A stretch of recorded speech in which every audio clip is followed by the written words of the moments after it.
ఏమి అద్భుతం జరగక ముందే ఆమె షౌట్ చేస్తుంది. ఆమె షౌట్ చేస్తుంది. జరగక ముందే షౌట్ చేసినప్పుడు ఖచ్చితంగా అది ఏ భూమి కూడా ఆపకుండా నీకు కావాల్సిన మెరకల్ని నీకు ఇవ్వడానికి హోప్లెస్ అయిపోతుంది. భూమి క్రియేషన్ హోప్లెస్ అయిపోతుంది. ఎవ్రీథింగ్ నీ కోసం హోప్లెస్ అయిపోతుంది. ఎందుకంటే అద్భుతం అన్నది కన్సీవింగ్ అన్నది ఇన్సైడ్ లో జరిగినాక ఇవన్నీ నథింగ్. ఈ సమయలు ఎప్పుడైతే భూమి మీదకి వచ్చాడో దేవుడు సమయల కోసం ఆరాట పడుతున్నాడు. సమయల కోసం దేవుడు ఎదురు చూస్తున్నాడు. సమయల తోటి మాట్లాడడానికి ఎదురు చూస్తున్నాడు. స్పిరిచువల్ సీక్రెట్ నేను రివీల్ చేయబోతున్నా. దేవుని యొక్క బిడ్డలారా, హన్న ఏ విధంగా ఆత్మలో గంతులు వేసి సమయల్ని ఆత్మలోనే కన్సీవ్ అయిందో, దేవుడు తన యొక్క అభిషేకం ద్వారా నిన్ను తన యొక్క గర్భంలో ముందుగానే కన్సీవ్ అయ్యాడు.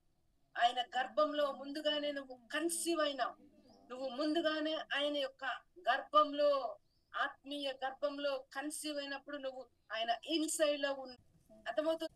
ఎప్పుడైతే క్రైస్ట్ కన్సీవ్ అయ్యాడో దేవుని యొక్క బిడ్డలారా, ఆ యొక్క గర్భంలోంచి బయటికి నువ్వు భూమి మీదకి ఒక ఫిజికల్ బాడీ లాగా నువ్వు వచ్చినావు.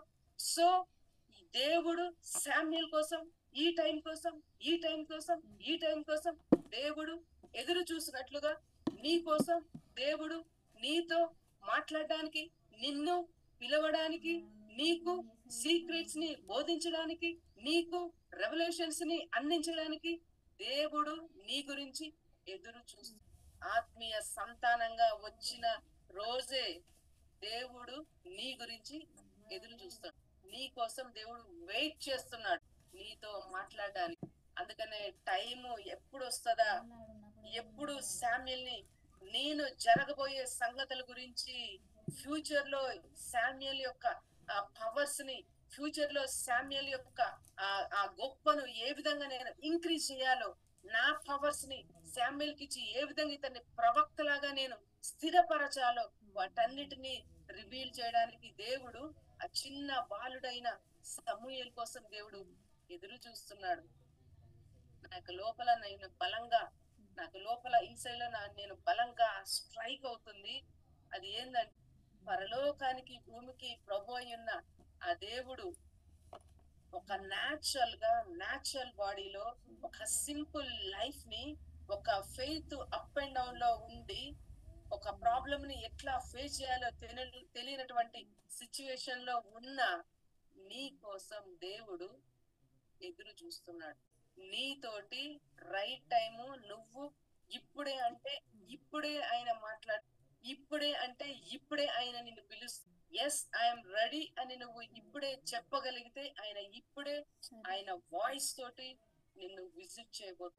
అందుకే సమూయేలు ఇంకా కంప్లీట్ గా ఇంకా ఆయన ఒక పరిపక్వంలోకి రాకముందే దేవుడు సమూయేలుని మాట్లాడుతున్నాడు, పిలుస్తున్నాడు.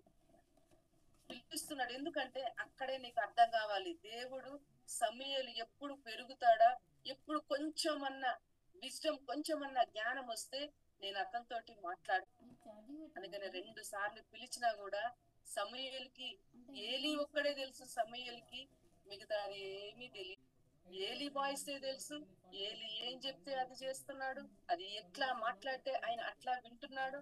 ఆయనకు తెలిసిందల్లా ఏలీ మాట్లాడేది ఒక్కటే, ఏలీ వాయిస్ ఒక్కటే. అందుకోసమనే దేవుడు పిలిచిన 2 times కూడా ఏమని చెప్తున్నాడంటే,